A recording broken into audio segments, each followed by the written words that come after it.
Selamat malam, sahabat GPB yang dikasih oleh Tuhan. Bagaimana kabarnya hari ini? Di hari Senin, hektik mandi kata orang, dari pagi sampai malam. Kiranya apapun yang kita lakukan dan kerjakan sepanjang hari ini, tetap membawa damai sejahtera dalam hati kita. Sebelum kita beristirahat, mari kita bersama-sama merenungkan firman Tuhan, yang di malam hari ini akan saya bawakan, yaitu saya Pendeta Yosua Wahyu Anggoro. Sebelumnya mari kita berdoa. Kami bersyukur Tuhan untuk segala hal yang telah kami lalui sepanjang hari ini. Dan ketika kami sampai di malam ini, sebelum kami beristirahat, kami hendak membaca dan merenungkan firman Tuhan. Biarlah Roh Kudus-Mu yang memberkati kami, agar firman ini sungguh-sungguh menjadi penerang bagi kami, dan menemani kami menjelang istirahat kami.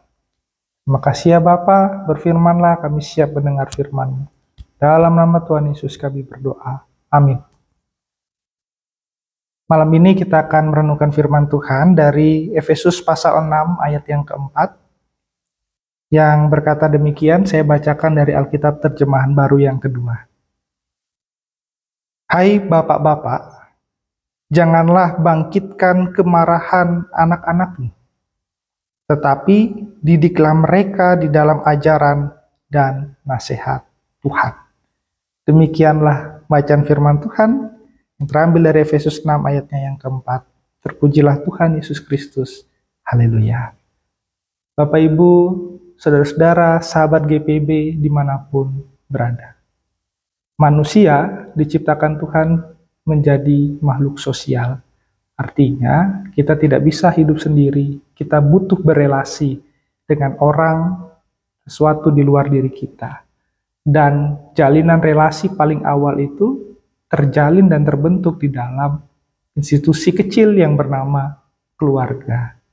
Relasi antara suami istri dan orang tua serta anak. Kalau bacaan kita tadi pagi, firman Tuhan memberikan nasihat kepada anak-anak dalam menghormati orang tuanya. Hari ini, malam ini, kita membaca firman Tuhan yang memberi peringatan kepada, kalau dalam terjemahan baru, bapak-bapak. Nah, kita belajar sedikit ya, masa firman Tuhan cuma ke bapak-bapak aja, ibu-ibunya enggak. Kata bapak-bapak di situ diterjemahkan dari bahasa Yunaninya pater. Kata pater ini memang paling umum diterjemahkan sebagai bapak. Tapi sesungguhnya dalam bahasa Yunani koine, ini bisa berarti lebih luas. Pater juga bisa digunakan untuk menyebut nenek moyang, kakek moyang, orang-orang tua, leluhur gitu. Tapi juga dalam artian luas bisa juga ditafsirkan dan diterjemahkan sebagai orang tua. Yang namanya orang tua itu bisa melingkupi bapak maupun ibu, gitu ya. Ayah ataupun ibu. Nah, saya mengikuti penafsiran yang melihat pater di ayat 4 ini sebagai ayah dan ibu. Jadi nasihat ini diberikan kepada orang tua, baik ayah maupun ibu. Kenapa? Karena kalau kita lihat di ayat yang kedua, itu hormati ayah dan ibu. Jadi ini kelanjutannya. Ayah dan ibu. Nah, kepada ayah dan ibu, kepada orang tua, diberikan nasihat. Menarik, apa? Jangan bangkitkan kemarahan anak-anakmu. Ini menarik. Karena kalau kita tahu dalam relasi orang tua dan anak, yang hampir selalu keluar kata-kata jangan bikin marah saya, itu adalah orang tua kepada anak. Betul ya? Kadang ayah marah ke anak, ibu marah ke anak, nasihatin anak bilang, jangan bikin papa marah ya, jangan bikin mama marah ya. Nggak pernah kan kita dengar anak teriak, papa jangan bikin aku marah, mama jangan bikin aku marah. Hampir sangat jarang terdengar nasihat orang tua jangan bikin marah anaknya. Tapi firman Tuhan mengingatkan ini. Ini menarik, karena banyak orang tua lupa bahwa relasi orang tua dan anak itu pertama-tama adalah relasi cinta. Relasi yang tidak dibangun dengan ancaman-ancaman. Relasi yang tidak dibangun dengan sekedar teguran-teguran keras. Apalagi relasi yang dipenuhi dengan kemarahan-kemarahan. Relasi orang tua dan anak pertama-tama adalah relasi cinta kasih dan kemurnian. Jadi sebagai orang tua bukan hanya diberikan privilege, diberikan hak istimewa untuk dihormati oleh anaknya, sehingga anak selalu salah dan orang tua selalu benar. Tapi kita sebagai orang tua justru diingatkan untuk jangan bikin marah anak-anak kita. Kenapa banyak orang tua yang mulai kebingungan berelasi dengan anak-anaknya? Apalagi kalau anak-anaknya mulai usia remaja pemuda. Nah, kebetulan hari ini 15 Juli ini HUT-nya Gerakan Pemuda nih. Dan banyak orang tua bingung berelasi dengan anak-anak. Bapak Ibu, sahabat GPB, mungkin kita bingung berelasi dengan anak-anak kita. Zamannya beda. Zaman kita anak-anak dulu berbeda dengan zaman anak-anak kita sekarang. Zaman kita masih anak-anak atau muda dulu, mungkin belum memegang yang namanya gadget, smartphone, dan sebagainya. Mungkin yang kita pegang cangkul, atau batang pohon pisang, atau apapun itu. Nah, anak sekarang dunianya berbeda. Kalau kita menggunakan didikan yang sama orang tua kita ke kita, dan kita pakai ke anak-anak kita, belum tentu akan masuk. Jadi relasi orang tua dan anak ini harus betul-betul kita perhatikan. Yang pertama dasarnya cinta kasih. Anak-anak, apalagi orang-orang muda, nggak bisa sekedar diancam. Jangan bikin marah, jangan bikin marah. Anak-anak orang muda didekati dengan cara yang berbeda, dengan cara yang lebih bersahabat. Menutup renungan di malam hari ini, saya mau mengajak kita mendengar sebuah ilustrasi yang menurut saya bagus sekali dari Anthony de Mello. Dia pernah menulis dalam bukunya Doa Sang Katak. Ilustrasinya begini. Ada seorang majikan yang memiliki seekor anjing yang sangat dia sayang. Suatu waktu, si majikan ini melihat iklan di TV mengenai vitamin untuk anjing yang sangat bagus. Nggak pakai lama, si majikan ini segera memesan vitamin itu.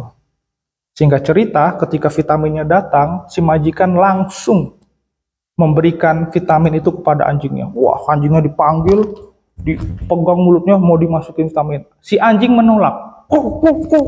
Menolak dia. Sampai dikepit sama orang. Si majikannya mau dimasukin vitaminnya, nggak mau. Akhirnya si majikan nyerah. Pukul kepalanya. Bodoh sekali anjing satu ini. Kasih yang bagus, nggak ngerti. Memang dasar binatang nggak ngerti. Sudahlah, dibiarkan. Gak cerita itu vitamin diletakkan di meja. Si majikan menyerah, ngasih vitamin ke anjing. Pergi. Keesokan harinya, tanpa disengaja, si majikan menyenggol meja sehingga vitaminnya jatuh dan pecah di lantai. Ketika hendak membersihkan vitamin yang tumpah itu, pecah itu, si anjing datang lalu menjilati vitamin itu. Ternyata anjingnya suka dengan vitaminnya. Yang menjadi pembelajaran apa?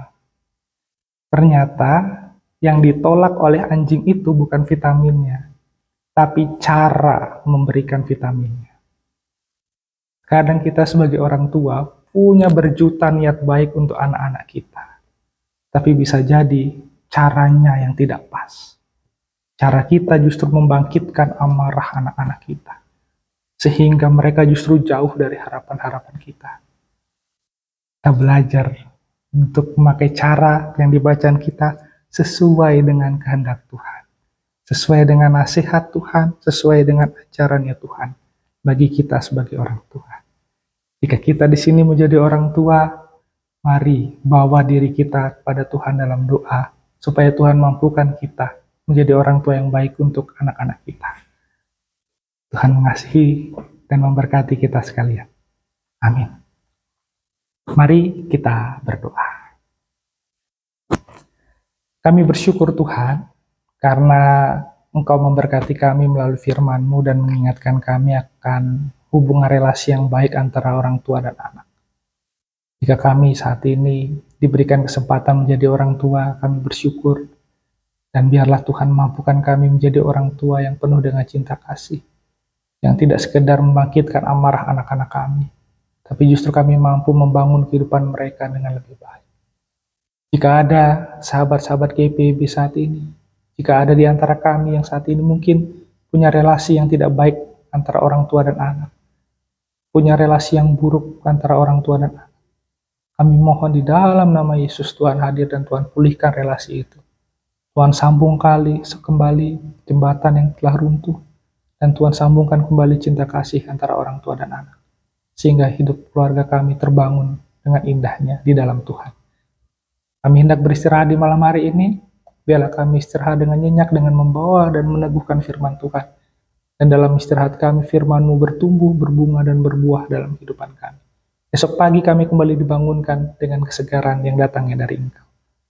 Terima kasih Tuhan, kami mau menyerahkan istirahat malam kami hanya ke dalam tangan pengasihan Tuhan. Di dalam nama Tuhan Yesus, kami berdoa. Amin. Demikian Night Call untuk malam hari ini. Selamat beristirahat di dalam Tuhan. Tuhan memberkati kita. Amin.